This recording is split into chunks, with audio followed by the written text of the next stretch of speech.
प्रश्न है, निम्न द्विघात बहुपदों के शून्य ज्ञात कीजिए और शून्यकों तथा गुणांकों के बीच संबंध की सत्यता की जांच कीजिए। ओके, तो सबसे पहले यहाँ पर समीकरण है 6x² - 3 - 7x। अब इसमें थोड़ा सा कंफ्यूज करके दिया हुआ है, पहले x वाला नंबर होना चाहिए, फिर हमारा कांस्टेंट होना चाहिए। ओके, तो हम इसको आगे पीछे करके थोड़ा अरेंज कर लेंगे। तो -7x पहले आ जाएगा और -3 यहाँ पर पीछे चला जाएगा। अब ये कंप्लीट समीकरण बन चुका है। ठीक है, अब इसके करने हैं हमें फैक्टर। तो फैक्टर करने के लिए क्या करते हैं, हम आगे और पीछे वाले नंबर की करते हैं गुणा, यानी कि 6 × -3। ओके, तो 6 3 जा हो गया -18। अब 18 का लेना होगा एलसीएम। 2 9 ज़ा 18, 3 3 ज़ा 9, 3 1 ज़ा 3। ओके, अब यहाँ पर हमें दो नंबर ऐसे चाहिए कि गुणा करने पर -18 आए और प्लस या माइनस करने पर ये वाला -7 आए। तो एलसीएम पे चलते हैं।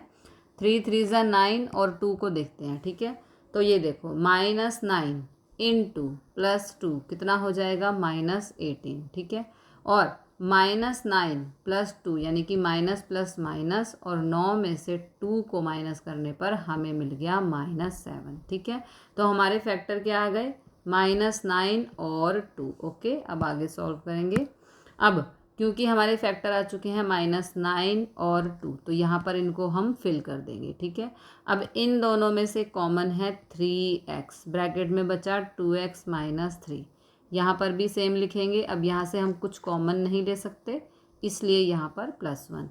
एक ब्रैकेट ये वाला 2x - 3 और एक ब्रैकेट में 3x + 1। ओके, अब आगे सॉल्व करेंगे। अब दोनों को 0 के इक्वेट रख देंगे। ठीक है, दोनों जो हमारे आंसर आए हैं उनको 0 के इक्वेट हम रख देंगे। तो 2x - 3 को यहाँ शिफ्ट किया +3, ये दोनों गुणा हो रहे हैं, इस तरफ आकर 2 डिवाइड में चला गया, तो एक x की वैल्यू आ गई 3/2।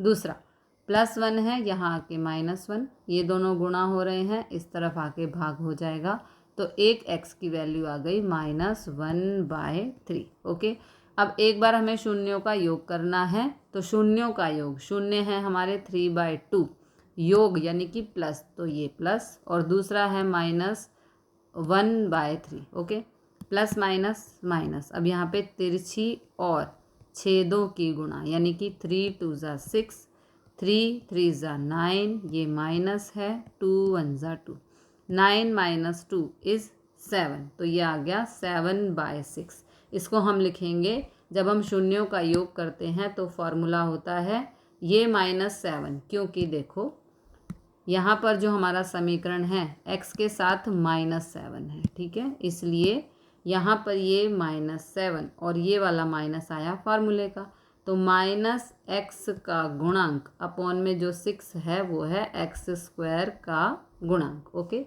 फिर शून्यों का गुणाकार, तो ये शून्यों का गुणाकार कर दिया, 3 1 ज़ा 3, 2 3 ज़ा 6, यहाँ पे माइनस है इसलिए यहाँ पे माइनस, तो ये हो गया अचर पद और ये हो गया x² का गुणांक। देखो अचर पद हम किसे कहते हैं, ये जो हमारा नंबर है -3, इसे हम अचर पद कहते हैं। तो यहाँ पर ये हो गया अचर पद जो -3 है, और x² का गुणांक यहाँ पर भी 6 है और यहाँ पर भी 6 है। This is the answer.